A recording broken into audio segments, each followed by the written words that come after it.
نحمده ونصلي على رسوله الكريم اما بعد بسم الله الرحمن الرحیم السلام علیکم ورحمۃ اللہ وبرکاتہ۔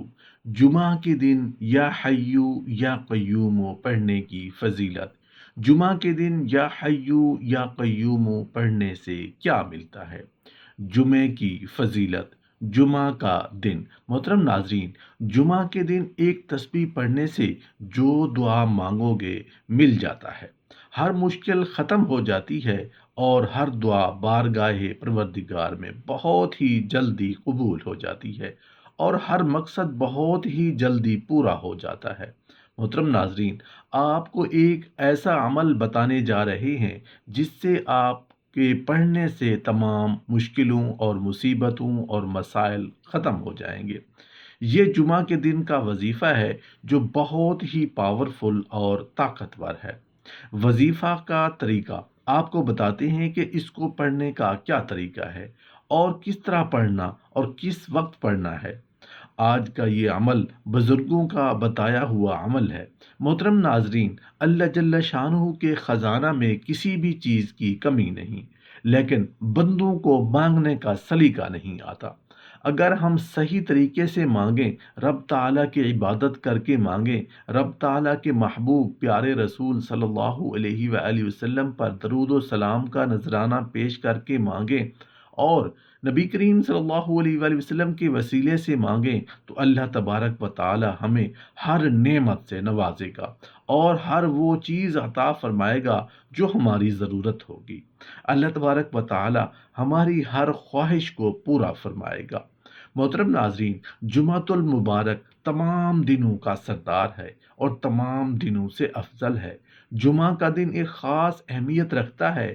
جمعہ کے دن اللہ تعالیٰ ایک خاص انعام و رحم فرماتے ہیں۔ جمعہ کے دن جہنم کی آگ نہیں سلگائی جاتی۔ جمعہ کے دن مرنے والا خوش نصیب شہید کا درجہ رکھتا ہے اور عذاب قبر سے محفوظ ہو جاتا ہے۔ جمعہ کی رات دوزخ کے تمام دروازے بند کر دیے جاتے ہیں۔ جمعہ یوم عید ہے اور تمام دنوں کا سردار ہے۔ اگر جمعہ کو حج آ جائے تو وہ حج اکبر ہے اور اس کا ثواب 70 حج کے برابر ہو جاتا ہے۔ سبحان اللہ، یہ جمعہ کی فضیلت کی وجہ سے ہے۔ جمعہ کے دن ایک نیک عمل کا ثواب 70 گنا ہے، اسی طرح جمعہ کے دن کا عذاب بھی 70 گنا ہوتا ہے۔ حضرت ابو حریرہ رضی اللہ تعالی عنہ روایت کرتے ہیں کہ رسول اللہ صلی اللہ علیہ وآلہ وسلم نے جمعہ کے دن کا ذکر کیا اور فرمایا کہ ہر جمعہ میں ایک گھڑی ایسی ہوتی ہے، اور آپ نے اپنے دست انور سے اشارہ فرمایا کہ وہ بڑی مختصر گھڑی ہے۔ جو بھی بندہ مسلمان اس گھڑی میں نماز ادا کر کے اپنے پروردگار سے جو بھی مانگتا ہے اسے عطا کیا جاتا ہے۔ مسلم شریف کی روایت میں ہے کہ جمعہ میں ایک خفیہ ساعت ایسی ہے کہ اس میں جو بھی مسلمان جس خیر اور بھلائی کا سوال کرتا ہے اسے عطا کیا جاتا ہے۔ رسول اللہ صلی اللہ علیہ وآلہ وسلم ارشاد فرماتے ہیں کہ جس طرح ہر کام کا ایک وقت ہوتا ہے، اسی طریقے سے دعا مانگنے کا دن جمعہ ہے۔ جمعہ کے دن مانگی گئی دعا بہت ہی جلدی قبول ہوتی ہے۔ محترم ناظرین، جمعہ کے دن جو بھی بندہ جو بھی چیز مانگتا ہے، اللہ تبارک و تعالی اس کو وہ چیز عطا فرما دیتے ہیں۔ متعدد دینی کتابوں میں لکھا ہے کہ حضرت امام احمد رحمۃ اللہ علیہ فرماتے ہیں کہ جمعہ کا دن لیلۃ القدر سے بھی زیادہ افضل ہے۔ آپ اس سے اندازہ لگا سکتے ہیں کہ جمعہ کا دن کتنا زیادہ افضل ہوتا ہے اور کتنا بلند مرتبے والا ہوتا ہے۔ اس دن اللہ تبارک و تعالیٰ سے جو بھی مانگا جائے وہ مل جاتا ہے۔ جمعہ کا دن اتنا زیادہ افضل ہے کہ رسول اللہ صلی اللہ علیہ وآلہ وسلم اپنی والدہ حضرت آمنہ رضی اللہ تعالی عنہا کے شکم مبارک میں جس دن تشریف لائے وہ جمعہ کا دن تھا، اور حضرت آدم علیہ السلام بھی جمعہ کے دن پیدا ہوئے تھے، اور جمعہ کے دن ہی حضرت آدم علیہ السلام کی وفات ہوئی تھی، اور جس دن قیامت آئے گی وہ بھی جمعہ کا دن ہوگا۔ جمعے کے دن ہی ساری کائنات فنا ہو جائے گی محترم ناظرین، یہ وظیفہ اللہ تبارک و تعالیٰ کے اسم اعظم پر مشتمل ہے۔ یہ اللہ تبارک و تعالیٰ کے دو ناموں کا وظیفہ ہے۔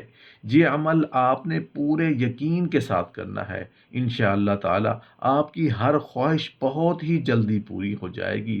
اب آپ کو عمل کے بارے میں بتاتے ہیں کہ یہ عمل آپ نے صرف جمعہ کے دن ہی کرنا ہے۔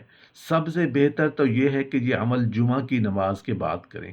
اگر مرد ہے تو جمعہ کی نماز کے بعد عمل کریں۔ اگر عورتیں ہیں تو جمعہ کے دن ظہر کی نماز کے بعد یہ عمل کریں۔ اگر آپ یہ عمل جمعہ کی نماز کے بعد نہیں کر سکتے تو آپ جمعہ کے دن فجر کی نماز سے لے کر مغرب کی نماز سے پہلے تک یہ عمل کسی بھی وقت کر سکتے ہیں۔ عمل کا طریقہ یہ ہے کہ جب آپ عمل کرنے کا ارادہ کر لیں تو آپ نے اچھے طریقے سے وضو کر لینا ہے۔ اگر آپ کا پہلے سے وضو ہے تو دوبارہ وضو کی ضرورت نہیں۔ اچھی طریقے سے وضو کرنے کے بعد آپ تنہائی میں بیٹھ جائیں۔ ایسی جگہ پر بیٹھیں جہاں پر آپ کو کوئی بھی ڈسٹرب کرنے والا نہ ہو۔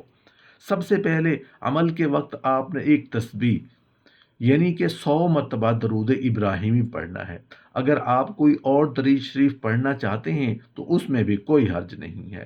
تسبیح مکمل پڑھنی ہے۔ زیادہ تعداد ہو جائے تو کوئی مسئلہ نہیں، کم تعداد نہیں ہونی چاہیے۔ 100 مرتبہ درود پاک پڑھنے کے بعد آپ نے اللہ تبارک و تعالیٰ کے دو اسم اعظم یا حیو یا قیوم پڑھنے ہیں اور اس کو ایک مرتبہ پڑھنے میں شمار کرنا ہے۔ اس اسم اعظم کو آپ نے 133 مرتبہ پڑھنا ہے۔ 133 مرتبہ پڑھنے کے بعد پھر آپ نے آخر میں 100 مرتبہ درود پاک پڑھنا ہے، جو درود پاک آپ نے اسم اعظم سے پہلے پڑھا تھا۔ درود پاک پڑھنے کے بعد آپ نے رسول اللہ صلی اللہ علیہ وآلہ وسلم کے وسیلہ سے دعا کرنی ہے۔ یہ ہمارا ایمان ہے کہ جو دعا رسول اللہ صلی اللہ علیہ وآلہ وسلم کے وسیلے سے کی جاتی ہے وہ دعا فوراً قبول ہو جاتی ہے۔ آپ نے اسی طریقے سے دعا اپنے لیے کرنی ہے اور دوسرے لوگوں کے لیے بھی کرنی ہے، کیونکہ جو لوگ دوسروں کے لیے دعا کرتے ہیں فرشتے ان کے لیے دعا کرتے ہیں۔ دعا کرنے کے بعد انشاءاللہ تعالی آپ کی ہر حاجت پوری ہوگی اور ہر مشکل ختم ہوگی۔ آپ جو بھی مانگیں گے وہ آپ کو ضرور ملے گا۔ محترم ناظرین، اب بات آتی ہے کہ یہ وظیفہ کتنے دن تک پڑھنا ہے۔ تو یہ وظیفہ آپ نے جمعہ کے دن ہی کرنا ہے اور 3 جمعہ تک کرنا ہے۔ انشاءاللہ تعالی آپ کی ہر حاجت پوری ہو جائے گی۔ محترم ناظرین، جمعہ کا دن کوئی عام دن نہیں ہے، یہ بہت برکتوں اور رحمتوں والا دن ہے۔ اللہ کی رحمتوں کو سمیٹنے کا دن ہے، اپنی حاجات و مناجات کو منوانے کا دن ہے۔ رسول اللہ صلی اللہ علیہ وآلہ وسلم نے فرمایا، جو کوئی مسلمان مرد یا عورت جمعہ کی رات یا دن میں فوت ہو جاتا ہے اسے عذاب قبر سے محفوظ رکھا جاتا ہے اور وہ قبر کی آزمائش سے بچ جاتا ہے اور اللہ تعالیٰ سے اس حال میں ملتا ہے کہ اس کے ذمے کوئی حساب نہیں ہوتا، اور جب قیامت کے دن آئے گا تو اس کے ساتھ گواہ ہوں گے جو اس کے حق میں گواہی دیں گے کہ اس کے ساتھ مہر ہوگی۔ حضرت ابو حریرہ رضی اللہ تعالی عنہ فرماتے ہیں کہ رسول اللہ صلی اللہ علیہ وآلہ وسلم نے ارشاد فرمایا، جب جمعہ کا دن ہوتا ہے تو فرشتے مسجد کے دروازے پر کھڑے ہو جاتے ہیں۔ پہلے آنے والے کا نام پہلے، اس کے بعد آنے والے کا نام اس کے بعد لکھتے ہیں۔ اسی طرح آنے والوں کے نام ان کے آنے کی ترتیب سے لکھتے رہتے ہیں۔ جو جمعہ کی نماز کے لیے سویرے جاتا ہے اسے اونٹ صدقہ کرنے کا ثواب ملتا ہے۔ اس کے بعد آنے والے کو گائے صدقہ کرنے کا ثواب ملتا ہے۔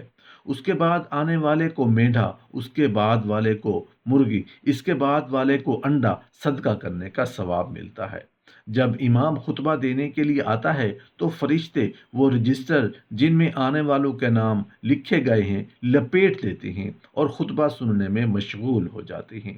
حضرت یزید بن ابی مریم رحمۃ اللہ علیہ فرماتے ہیں کہ میں جمعہ کی نماز کے لیے پیدل جا رہا تھا کہ حضرت عبایہ بن رافع رحمۃ اللہ علیہ مجھے مل گئے اور فرمانے لگے، تمہیں خوشخبری ہو کہ تمہارے یہ قدم اللہ تعالیٰ کے راستہ میں ہیں۔ میں نے ابو عیسیٰ رضی اللہ تعالی عنہ کو یہ فرماتے ہوئے سنا کہ رسول اللہ صلی اللہ علیہ وآلہ وسلم نے ارشاد فرمایا، جس کے قدم اللہ تعالیٰ کے راستہ میں غبار آلود ہوئے تو وہ قدم دوزخ کی آگ پر حرام ہے۔ حضرت اوس بن اوس ثقفی رضی اللہ تعالی عنہ فرماتے ہیں کہ میں نے رسول اللہ صلی اللہ علیہ وآلہ وسلم کو یہ ارشاد فرماتے ہوئے سنا، جو شخص جمعہ کے دن خوب اچھی طرح غسل کرتا ہے، بہت سویرے مسجد جاتا ہے، پیدل جاتا ہے، سواری پر سوار نہیں ہوتا، امام سے قریب ہو کر بیٹھتا ہے اور توجہ سے خطبہ سنتا ہے، اس دوران کسی قسم کی کوئی بات نہیں کرتا، تو وہ جمعہ کے لیے جتنے قدم چل کر آتا ہے اسے ہر قدم کے بدلے 1 سال کے روزوں کا ثواب اور 1 سال کی راتوں کی عبادت کا ثواب ملتا ہے۔